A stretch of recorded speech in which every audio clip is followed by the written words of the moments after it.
angiography was done. This is pre, and this is the right pulmonary artery post. What we did, we went on for stage 2. We took that stump and we connected to the LPA, and after that she did very well. The RPA at this stage was 7 to 8 millimeter. Radio unifocalization was done. This is her post. You could see the left and the right with good flow, laminar with no problem.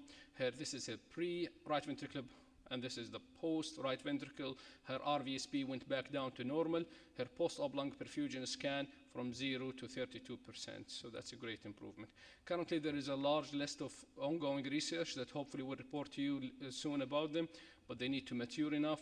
And this is our surgical pulmonary artery reconstruction team. This cannot be done except as a team approach. The same Dr. Abdul Harbi from anesthesia, Dr. Umar Tamimi from interventional cardiology, and my assistant personal partner, Dr. Yasser Mohammed. Thank you.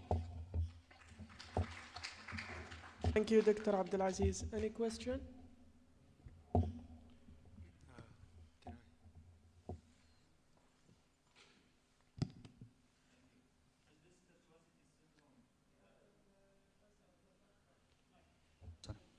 Yeah, this tortuosity syndrome, is it part of Ehlers-Danlos? Okay, it used to be classified as Ehlers-Danlos previously. Like if you follow the literature 10 years ago, it used to be considered part of them. They all have the soft tissue, the musculoskeletal feature of Ehlers-Danlos, and you add to it a cardiovascular component. The minute there is a cardiovascular component with tortuosity, that's by definition, it's a different syndrome, different gene, and have been focused. And actually there was a paper from Qatar describing a whole family series with arterial tortuosity syndrome. So if you look to the literature 10 years ago, it is not an entity. If you look to the literature from in the last 10 years, it is a well-recognized entity by itself. It's not anymore classified as Ehlers-Danlos syndrome. Abdulaziz, this is very impressive. I think the results speak for themselves, but what's most impressive is the foresight in making a team to look after this extremely difficult group of patients. And I remember my chief saying that Frank Hanley would say, I would do rather 2 hypoplasties. What I would like to ask you is, when you go for single stage repairs, how do you assess what's happening here, that these patients are ready for the closure of the VSD? I'm referring to Frank Hanley's study, which he does on table, basically, wherein he perfuses the pulmonary arteries. How reliable do you find it on table in almost non-physiological conditions? Thank you. When it comes to the pulmonary arteries VSD MAPCA, which is your question, the decision is, as I showed it quickly, this needs a presentation by itself, but it's a protocol-based. So in the unusual cases, which is in our series was like 4 or 5 cases, are referred on time, which is the first 3 months of life, and they have adequate pulmonary artery and or adequate collateral. Those are single-stage approach. The decision was made pre-op. The cases where are referred late, where they already developed stenosis with hypoplasia, or we are not sure about their outcome, are 2-stage approach before they start. Now we reach to the cases where it's a borderline, where it is what's your question. These are cases referred on time, which is very unusual in our region. My experience from the whole series had been 2. As awareness goes on, people start to refer them on time. There's a critical period time, the first 6 months. Then in those cases, we do the flow study, and we found it's generally reliable. It's simply for those who had never heard about it, we run through the newly reconstructed pulmonary artery a full cardiac index. We go 2, 2.4, 2.2, 2.4.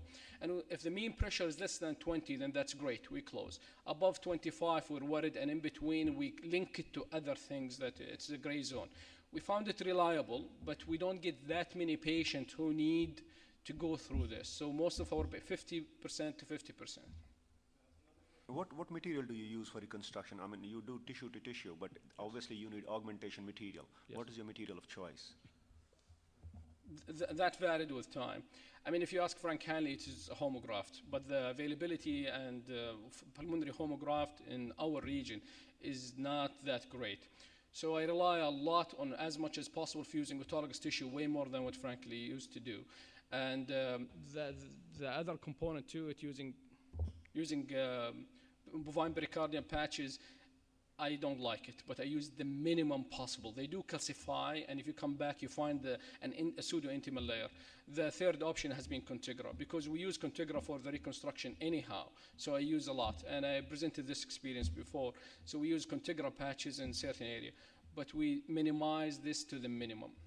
And what's your experience with autologous pericardium? And do you really, fix it with glutaldehyde, or do you like to use it without? Autologous pericardium, if I use it fixed. The reason for that, if you don't use it fixed and expose it to high pressure, it tends to dilate and become aneurysmal. But if you fix it, it still can calcify and become thick. So it is not as nice as homograft or a Contigra. So in general, I don't use it in constructing. Second, these arteries are deep inside the lung, and their thickness is like a wet toilet paper. If you compare this to the fixed autologous pericardium, it is really thick. It doesn't match. So I generally don't use it. Thank you for a nice lecture. What about the patient who has a stent? I have one patient, 9 years with Ehlers-Danlos, who did the stenting, left pulmonary stenosis. There is any hope now to continue with this single stage or two stage? Ehlers-Danlos with pulmonary artery stenosis, very likely that it is an arterial-Schwartz syndrome-like. Yes, it can be easily repaired. The stent can be removed. And most of the stenosis that we face is not that just a proximal.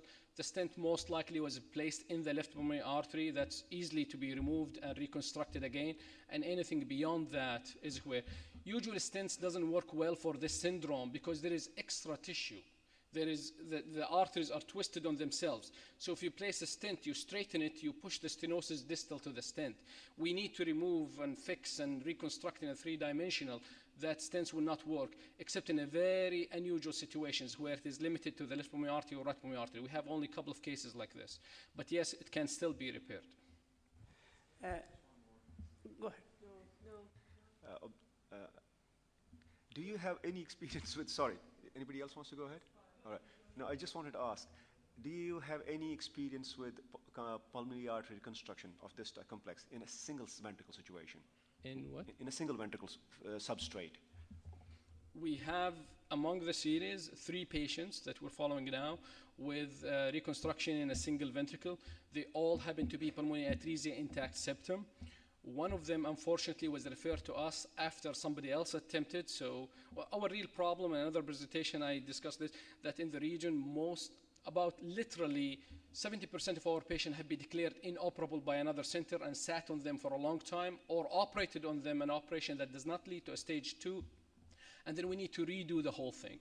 So our results are even complicated by that. Now, the 3 pulmonary atresia intact septum, 2 of them we're following up, and hopefully they will be able to reach. Now, in the best series, 60% only could continue the pathway. So they are not as good, but it is not bad compared to 0. And one of them we declared after stage 1 that he's not going to continue. This is a patient that damaged his vessel by multiple operations in other centers. We needed to recover that, and at least we moved him from severe cyanosis to acceptable SAT, but he's not good enough to go for a venous circulation. So experience of 3, 1 of them is not going to continue, and 2 is still following up. Dr. Abdulaziz, this tortuosity syndrome, how far you can go surgically if it's really segmental, and we have few patients and the disease is so distal, surgically how far you can go? Okay. In my limited experience, all the cases that we saw, the disease itself is very characteristic. We are in the process of reporting that. The disease involved the MPA, the branch pulmonary artery left or right, involved the lobar branches, involved the proximal segmental. In my experience, never involved the distal segmental or the subsegmental. So that's okay, because we could reach easily to the subsegmental. So we're able to repair the MPA, the LPA, RPA, lobar branches, and segmental branches. And that's a part of the 29 segmental repair that I talked. It never involved the distal segmental, thank God for that. It never involved the subsegmental. So that's why we're able to achieve all the reconstruction that we need.